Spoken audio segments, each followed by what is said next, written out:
My 15-year-old daughter spent the night sleeping on a park bench after my parents falsely accused her of stealing.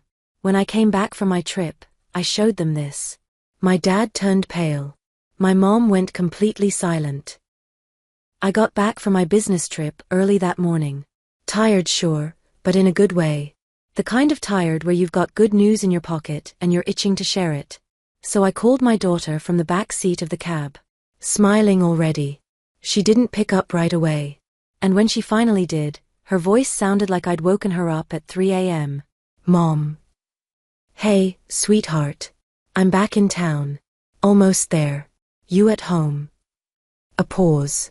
Long enough to feel wrong. No. I'm on a bench. Near the school. I didn't want to stay. I blinked. Wait, what? What do you mean, you're on a bench? Why? She was quiet. Then she exhaled. Grandma and Grandpa said I stole some stamps. Grandpa's collection. They noticed a few were missing. And Grandma said it must have been me. That I probably sold them. I told them I didn't, but they didn't believe me. I couldn't stay. At first, I didn't even register what she'd said. Or maybe I didn't want to. Stamps? Theft? My daughter? 30 minutes later, my cab pulled into the school parking lot. And there she was, knees pulled to her chest, sitting alone on a bench in her light jacket. Puffy eyes. Lips pressed into a tight line. I jumped out of the car and wrapped my arms around her. I didn't say anything. Neither did she. She just clung to me like she was afraid I'd pull back and say, "Give them back if you took them." "Let's go," I said. She could barely walk. I had to guide her. 3 blocks to my parents' place. Classic suburban Illinois, perfect lawn, porch swing, wreath on the door. The kind of house that screams wholesome until you realize the rot is inside. Mom opened the door. Hair done. Silk robe. Face like everything was perfectly normal. "Oh, you're home already? We weren't expecting you so soon." "Where are the stamps?" I asked. She blinked. "Excuse me?" "The stamps, Mom. The ones you were looking for. Or the ones you decided my daughter stole." Dad showed up behind her, holding a coffee mug. He froze when he saw me. "Now hang on," he said. "This isn't what you think. A few rare stamps went missing, and we had to ask. Rule things out. It wasn't an accusation." "Really?" I turned to my daughter. "Sweetheart, did it feel like an accusation to you?" She stared at the floor. "We just wanted the truth," Mom said, ice in her voice. "Someone took them. And she was the only one here. So naturally, it had to be her. No proof. No questions. Just her. Because she's not your real granddaughter, right?" Mom sighed. "Don't turn this into drama, Laura. We just asked a question. If she'd told the truth." "She doesn't lie," I snapped. I turned to my daughter. "We're leaving." "Laura, wait," Dad stepped forward. "Come on. We're just trying to figure out what happened. You really think we'd want to hurt her?" I pulled a folder from my bag, clear plastic, neatly labeled. "Set it on the entryway table. Read that when we're gone." He opened it. They both did. His face drained of color. Mom opened her mouth, probably to argue, but nothing came out. "We're walking out. On our own. While the door still swings both ways." And we left. No yelling. No dramatic exits. Just 2 people walking out of a house that suddenly felt heavier than concrete. In the car, my daughter didn't say a word. I drove with one hand and held hers with the other. She was shaking. I wasn't. I was calm. Cold. Diamond-edged. Back home, I got her a blanket, queued up cartoons, ordered everything she loved, pizza, ice cream, snacks she wasn't usually allowed. She ate slowly, silently. I sat next to her the whole time. Just stayed. That night, the calls started. Dad. Then Mom. Then my sister, clearly already briefed. Then Mom again. Then the texts, "You misunderstood. We didn't mean to." I muted my phone. Left everything unread. Didn't delete a thing. Just let it sit. Because that day, something snapped into place. Something clear. Sometimes family isn't who raised you. It's who you protect without hesitation. And I'd made my choice. For good. I could say it was all unexpected. But that would be a lie. A soft, convenient lie you tell yourself so you don't have to admit that you were warned. Years ago. In one sentence. One glance. In the tone of a mother who once said, "You always make everything so complicated." My name's Laura. I'm 38. And I've never been under the illusion that I was the favorite child. There's two of us, me and my younger sister Heather. And if you asked my mom whether she loved us equally, she'd probably laugh.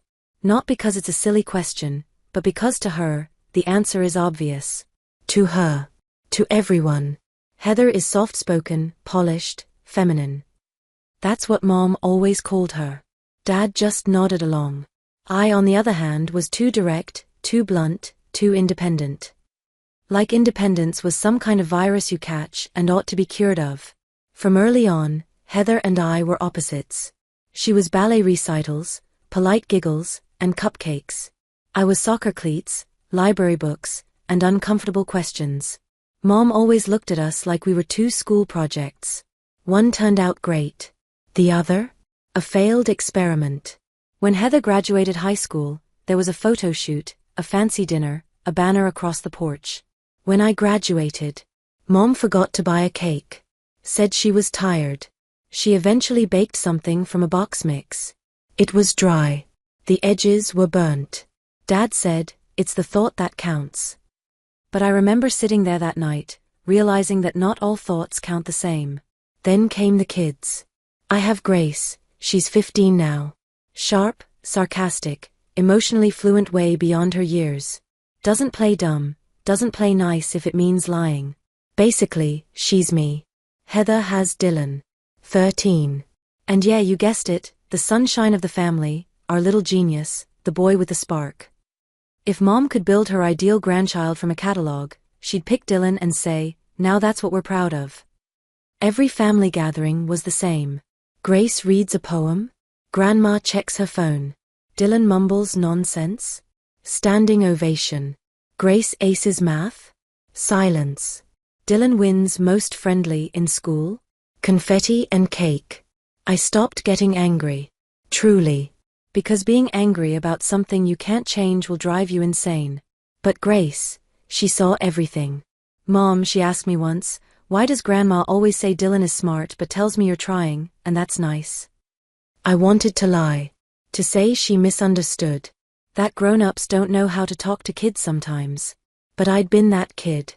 The one told, "You're strong, you can handle it," while watching someone else get treated like a princess. Because Grandma has blind spots, I told her. And not all of them can be fixed. Before the business trip, I hesitated. Leaving Grace with my parents wasn't exactly plan A. But the stars had aligned. Heather's husband lost his job, and they moved in with our folks temporarily to save money. Big house. Spare room. It made sense on paper. Mom reassured me, "We'll all be together. Don't worry. Grandpa and I are here. We're family." And I wanted to believe her. I really did. Right before my flight, I walked into the kitchen and caught Mom on the phone. I didn't mean to eavesdrop. I just came in earlier than she expected. "Of course we'll do everything for Dylan," she said. "He's our only one like that." Grace? Well, she tries. Not everyone's meant to shine. She froze when she saw me. Played it off like it was nothing. I nodded, pretended I didn't hear. But something in me cracked then. Not for the first time. Maybe for the last. Sometimes family isn't who you share albums with. It's who doesn't write you off. I flew out to pitch a project we'd been building for a year. It was a long shot. But the meeting went better than I dreamed. Documents signed. Funding secured. The whole plan, greenlit. I felt alive again. Sitting in my hotel room, staring out at the skyline, drinking terrible wine out of a plastic cup. For once, I wasn't just someone's mom, someone's daughter. I was me. And I had pulled it off. All I could think about was going home, hugging Grace, telling her everything. Showing my parents what I could do, not to prove anything but just to give. I wanted to treat them to that European trip they'd always talked about. Help pay off the mortgage they were behind on. Just be the daughter they could finally say they were proud of. What I didn't know was that, at that exact moment, Grace was sitting in her room, feeling humiliated. That the golden-eyed boy was rummaging through Grandpa's collection. That my parents would find a few stamps missing and go straight to blaming the outsider. And not just blame. Accuse. Because when something goes missing, and there's a kid who isn't really theirs in the house, the math writes itself. Later, when it all came to light, I wasn't shocked. Hurt? Yes. But surprised? Not even close. Betrayal like that doesn't feel new, it just confirms what you've always suspected. This wasn't about Grace being sad. It was about her being scared. They didn't just question her. They made her the villain. Because someone had to be, and she fit their story. And then, silence. No calls. No texts. No attempts to ask what happened. To clarify. To fix anything. Not until I showed up in person. That was the moment I knew, there's a before and after in every story. And we had just crossed into the after. No going back. No pretending. Just truth. I woke up early the next morning. Way too early for someone who'd spent half the night staring at the ceiling. Grace was still asleep beside me, peaceful, deep, with that kind of tiarost that just breaks your heart. I looked at her face and wondered how anyone could seriously accuse her. Not just in passing. Not in frustration. But with certainty. Like it was fact. I made coffee. Black and bitter, like the morning after betrayal. Then I sat down at my laptop. I knew one thing for sure, Grace didn't take those stamps. She doesn't lie. Especially not to me. So that meant someone else did. And if you steal rare collector stamps, you don't just toss them. You sell them. Or try to. I remembered my dad used to show off those stamps at collector meetups. A few of them were pretty unique. Printing errors, historic editions, postmarks from obscure places. Nobody else in our town had anything like them. That I was sure of. I opened my browser and started searching. Not aimlessly. Not out of habit. With purpose. I typed in the exact description. And found them. Not right away, but through some forums, a few links, and finally, a local antique shop's website. I recognized the storefront. I'd been there once or twice. They had an add-up, rare stamp lot. Set of 6. Brought in by a private party. Authenticated. Available now. $1,950. The photo was clear. I zoomed in. My heart sank. It was them. No doubt. I recognized a faint strip of glue damage on one of the corners. Dad had been furious when he'd nicked it. It was his pride and regret rolled into one. I remembered that, because he'd shown it to me like it was a family heirloom. I drained the cold coffee, got dressed, left a note for Grace, and drove across town. The shop opened at 9. I was there at 9:02. The owner was in his 60s, glasses halfway down his nose, the kind of man who's seen enough stupidity in life to stop being surprised. Good morning. I'm here about the stamps on your site, I said, holding up my phone. He squinted. Yep. Still got 'em. You're interested? They were stolen. From my father's collection. I have pictures. Descriptions. I'm not calling the cops, I just want to know who brought them in. He studied me for a moment. Then sighed. Teenage boy. Looked about 16. Skinny. Tall. Said he found them in his great-grandfather's garage. Came in with an old album. I checked, nothing in any stolen item database. You know how it is. Stuff like this rarely gets registered. What did he look like? He started describing him. By the third sentence, I already knew. Dylan. Heather's son. My nephew. The golden child. The boy who could do no wrong. The one they were going to buy a scooter for, because he earned it. How much did you give him? 500. Offered less, actually. He didn't haggle. Looked like he didn't know what he had. Can I buy them back now? He shrugged. Sure. I hadn't finalized the listing.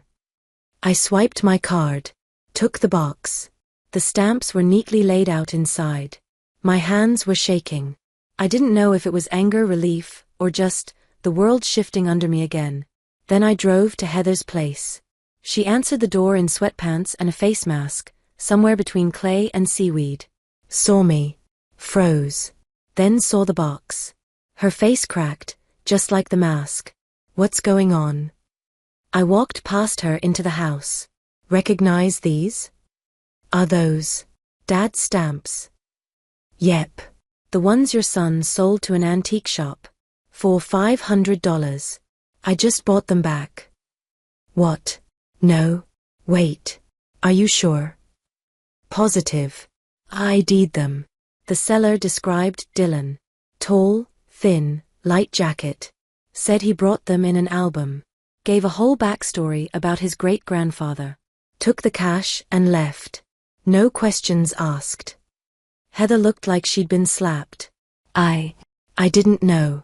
I swear. He never said a word. I'm not here for an apology. I just want you to know. And I want the $500 back. I'm not letting this go. She grabbed her wallet. Silent. No yelling. No dramatics. Just someone suddenly ashamed. She handed over the money. I'll talk to him. That's unacceptable. Yeah, it is. Especially after what happened in our parents' house. Grace spent the night on a bench because no one believed her. And now we find out the thief was your son. Laura. I'm not mad. Not anymore. I remember. I remember exactly who's one of us, and who's always a suspect. I took the money. Thanked her. Left. No more words needed. Back in the car, I held the box on my lap. Thought about dropping it off at Dad's place. No note. Just leave it on the porch. But I didn't. Let him sit with it. Let him stew. Let him wonder what kind of man points a finger at a child based on nothing but convenience. When I got home, Grace was still asleep. I slid the box into my desk drawer. Then I sat down beside her. And for the first time in days, I cried. Not loud. Not messy. Just quiet tears. Because sometimes the truth doesn't set you free. It just shifts the weight onto another shoulder. And I knew now, this wasn't the end. It was just the beginning. I didn't answer any calls that day. Not my mother's, not my father's, not Heather's. Not even the ones that came in as no caller ID, because I knew exactly who that was. I let them pile up. Voicemails. Texts. Vague apologies followed by excuses. You misunderstood. We were just concerned. You overreacted. I didn't reply. Because here's the thing about betrayal. Once it happens, you don't owe anyone your patience anymore. I waited a full 24 hours. Then I called my lawyer. Her name was Rebecca. Efficient, calm, and very good at putting steel into sentences. I explained everything. Not the drama. Just the facts. The false accusation. The emotional distress. The pattern of bias against my daughter. The casual cruelty wrapped in polite words. The fallout. Rebecca listened. Then she asked me what I wanted to do. And I told her. Cut the cord. Financially. Permanently. No more monthly transfers to my parents. No more quiet help with utilities. No more paying for Heather's oldest daughter's college fund, just until things stabilize. No more insurance coverage for anyone outside my household. Rebecca got quiet for a second. Then she said, okay. I'll send the paperwork this week. And just like that, decades of quiet tolerance started to crumble. 3 days later, they found out. I know the exact day because my phone practically had a seizure. Calls, voicemails, texts. Laura, what the hell is this? You're cutting us off? Over a misunderstanding. We raised you. You can't just walk away from your family. Actually, I could. And I was. I ignored them. But I didn't ignore Aunt Cindy. She was my mother's sister. The one who'd always been weird in the family.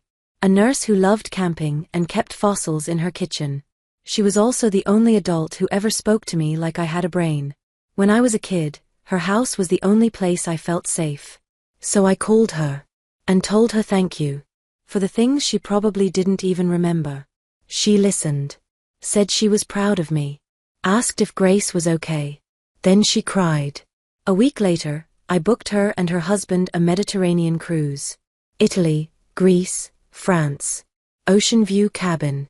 I didn't tell her. Just emailed her the tickets with a short message. For every time you made me feel like I mattered. Love, Laura. She posted a photo of the tickets on Facebook. My mother saw it. I know because an hour later I got a text. So this is what you do now? Reward outsiders. I blocked her. Meanwhile, Grace started smiling more, eating better, laughing again. She went back to school and aced her chemistry quiz.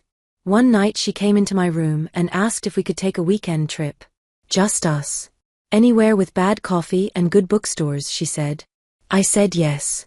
Of course I did. And one morning, weeks later, she handed me a drawing. It was a tiny bench.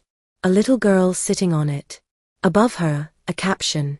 Sometimes the ones who are supposed to protect you are the ones you need protection from. She looked up at me and said, but not you. Never you. I hugged her. Too hard. Probably made it awkward. She didn't complain. That was the day I finally took the stamp box out of my desk. I wrapped it in brown paper. No note. Drove to my parents' house. Walked up to the porch. Left it on the welcome mat. And rang the bell. Then I walked away. Didn't wait. Didn't look back. Because I was done. Done trying. Done justifying. Done hoping they'd ever see me, or Grace, as anything more than placeholders in their golden child fantasy. Sometimes family means biology. Sometimes it means who you bleed for.